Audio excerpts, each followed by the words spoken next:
Hi, we're here talking about my book, My Journey Home, and what it truly is about and what what got me to write it.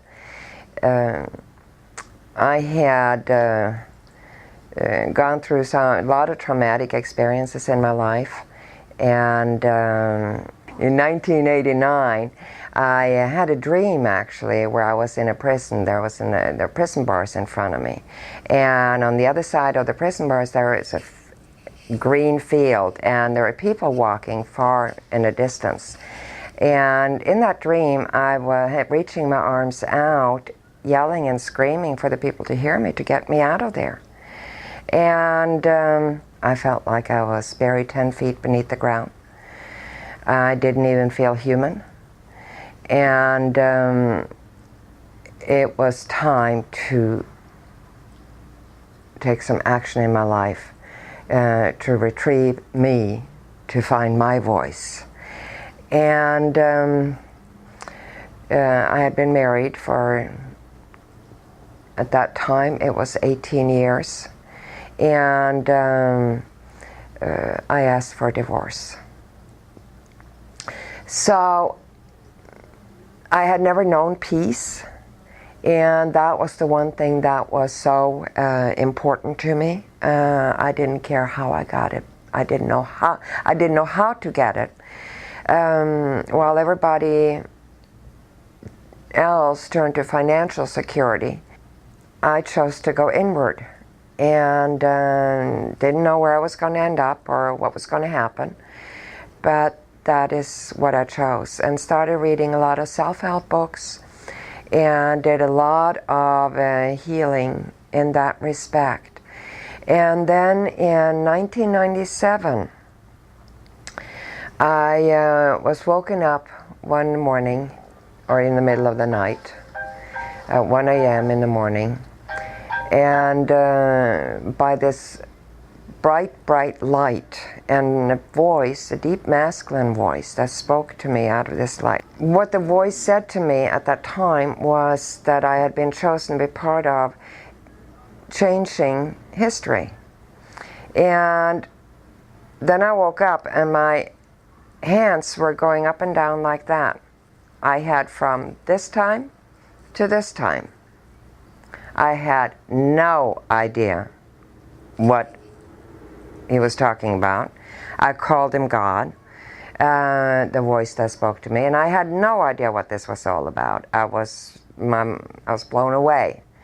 And then I got the prompting that I was to go to my recorder, and so I'm telling about that in my book. But anyway, I went to the recorder, and the message that came through was this: if everybody was told that God lives at the bottom of the ocean, all of humanity would dive down to the bottom of the ocean.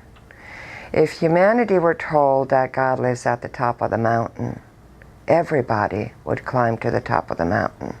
But I live right inside of you, underneath all the mud of anger, fear, resentment, guilt, lust, and greed, and lack of self-worth, and sadness and sorrow.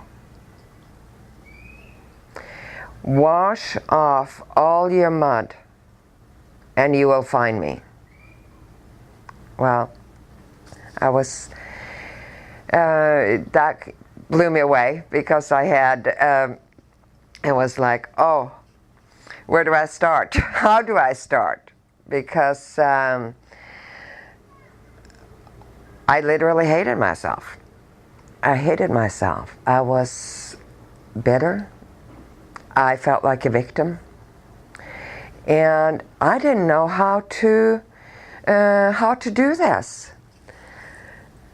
And I was more or less in a trance for 10 days. And I was shown that, as God said to me, was that when we're home, when we're out of this physical body, when we're home with everybody that's going to be in our lives, we like as road markers, and that everybody in our lives literally shows us where we are at internally inside of ourselves. So we're shown to take one person at a time and look at what my perception about that person is and what my feelings about that person is, and recognize that all those perceptions, all those thoughts and feelings were actually about myself and not about the other person. And this is what I was shown. So this is what my book is about and how I went through this journey.